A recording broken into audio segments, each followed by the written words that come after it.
Can you recommend a German body composition program for athletes and still have athletic benefits from it?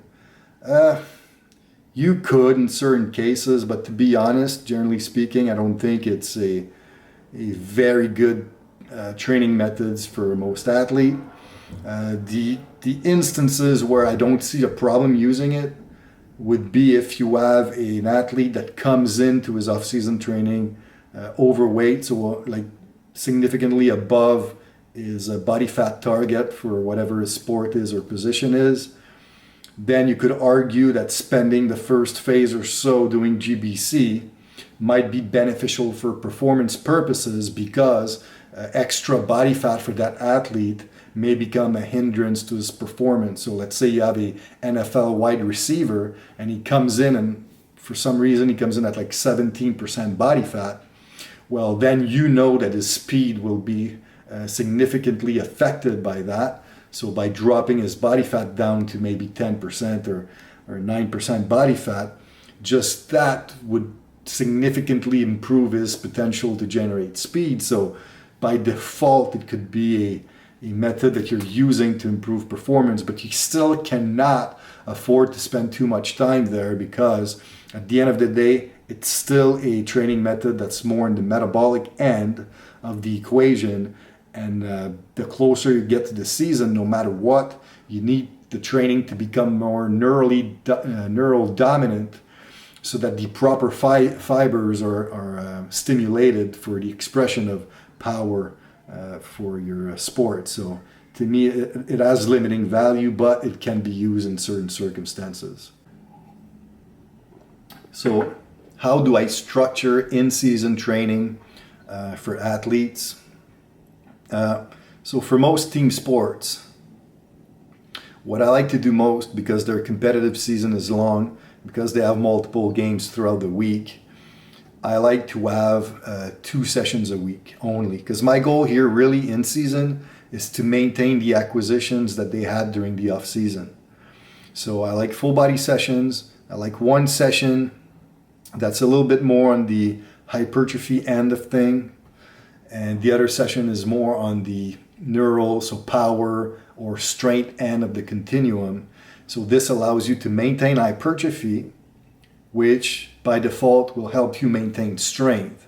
But then you still need to stimulate and maintain the strength of the high threshold motor units through training. So the volume is still kept low. The sessions would typically last anywhere from 20 to 30 to maybe 40, 45 minutes max. Using big bang for your buck exercises. Now the fluff stuff tends to get away unless they really need certain specific movements. Like in baseball, for example, I still like to maintain some ulnar flexion, radial flexion, some supination, pronation. I find that doing so just helps alleviate like elbow issues and stuff like that. So this is like a little side note, but generally speaking, you stick to big lifts because you're really just trying to give enough stress and enough volume to just maintain what you've built. If you go above 2 times a week, which is possible with certain athletes on certain sport, it's okay, but remember that you're not really trying to build here, you're trying to maintain. So twice a week, full body tends to do the job. So that's it. That's how I do it. How do I combine sprint training with weight training? So, I mean, if you have an athlete that needs to work on sprint or speed, I'll typically have them train sprint 2, maximum 3 times a week, along with the weight training. Now, depending at which time in the preparation you're training sprint, it will affect your weight training frequency. So early on, I might still have like a 4 times a week strength training frequency and maybe just sprinting twice a week. But what I'll do though, to make sure that I'm favoring recovery, is I will do those sprint sessions in the AM of the lower body days. So on Tuesdays and Fridays, you start with your sprint. which is the highest velocity, the most demanding component. And then 4 to 6 hours later in your PM session, then you do your lower body training session. So this way, it allows the lower body more time to recover before its next sprint session. Because if you were to have a all-out strength lower body session one day and then the next day all-out sprint, it becomes really, really demanding on the recovery of the lower body. So that's not something you want to do. Now, if you get into the pre-competitive phase and you want to bump up the frequency of sprint work to maybe 3 times a week, at that point, you need to deload the strength training. You need to reduce the frequency to maybe 2 or maximum 3 times a week, and the volume of the session will be much less. And then you also have to think about, like cumulative fatigue. For example, if you're squatting, you might want to revert more to partial range of motion squats, so either like half squats or inertia squat method or pin touch squat method where you're overloading the top range, for example. Because if you keep training like full range, like very demanding full range exercise like a full squat or a deadlift from the floor, a conventional deadlift, as you're really trying to improve speed, sprint performance, something is going to give. Like you just won't be able to fully recover to be able to do the task at hand. Because sprint, if you're really doing it to improve at high velocities and on, you need ample recovery. So that's what I would suggest. But usually this you keep for the pre-competitive phase, not early on in the preparation phase. So when do I adjust training maxes? So first of all, like I like to use estimated 1RM values. I explained it in the previous episode, but to me, estimated 1RM values for training purposes have more benefit because it's a representation of a true training session. When you actually test 1RM maxes, like in a PR setup, and when you're just focusing on that and you're just building up to that one set to failure, it creates a false, like you're always going to have a higher value, which can't truly be replicated in the structure of a training session where you might have 5, 6, or 7 sets. But if you have an estimated 1RM, then it's a value that relates to what you've done during training. So to me, it's more useful.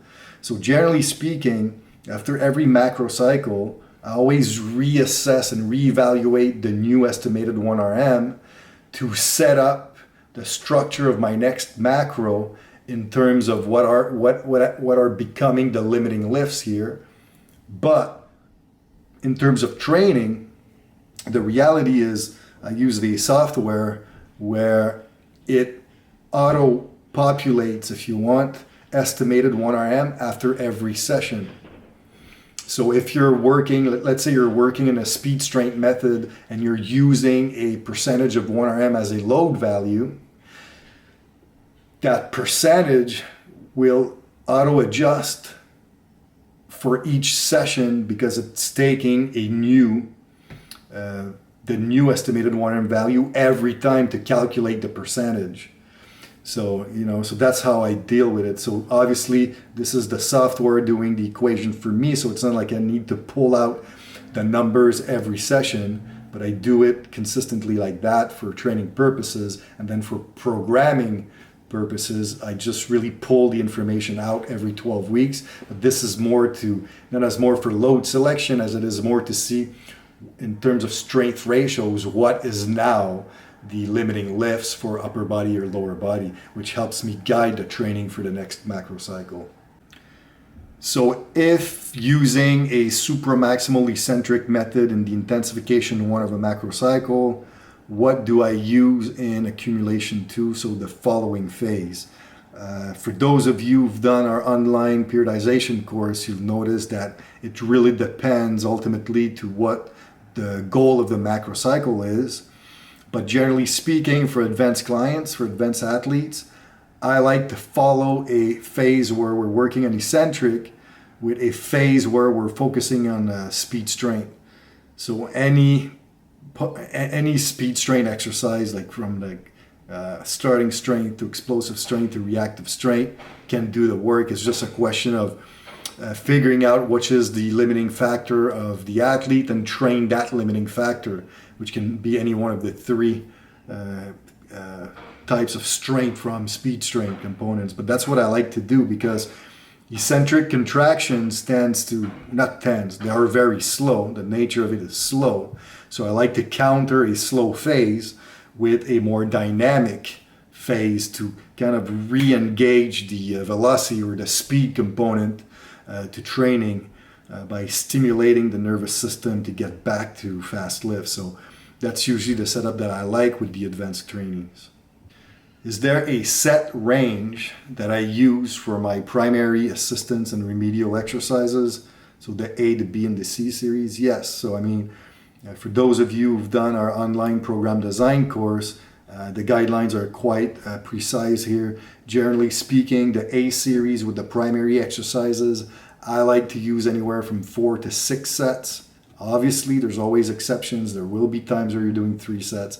There will be times where you're doing 7, 8 sets, or whatever it might be. But generally speaking, it's 4 to 6 sets. The B series, 3 to 4 sets. The C series, 2 to 3 sets.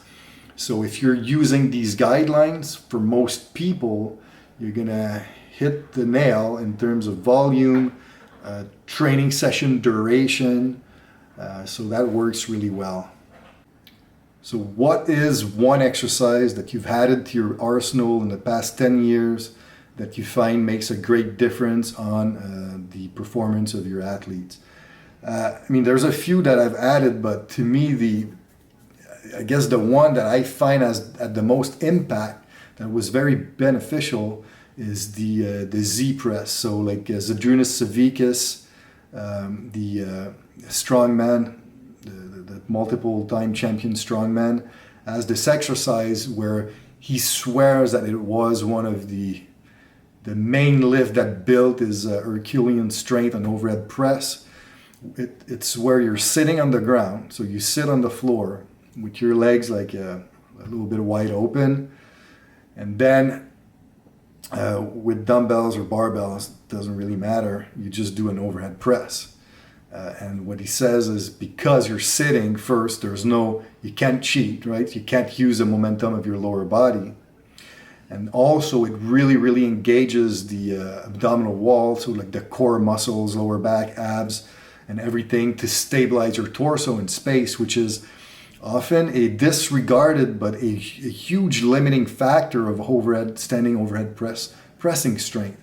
If you lack that core stability and that core strength to maintain position, then it becomes really, really hard to push high weights over your head in a standing position. So I love using the Z press and the B series of flat pressing sessions. I think it has a lot of upside. I like doing variations of it. I like doing the one arm dumbbell Z press. I like to use dumbbell Z press. But the engagement of the abdominal wall is awesome.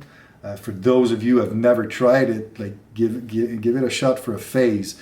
You'll see you'll greatly benefit from it. Like coming back to your standing strict press after, it should feel a lot easier. So Zadrunas Savickas Z press. So you're seated on the floor, no back support. So quite challenging, good one.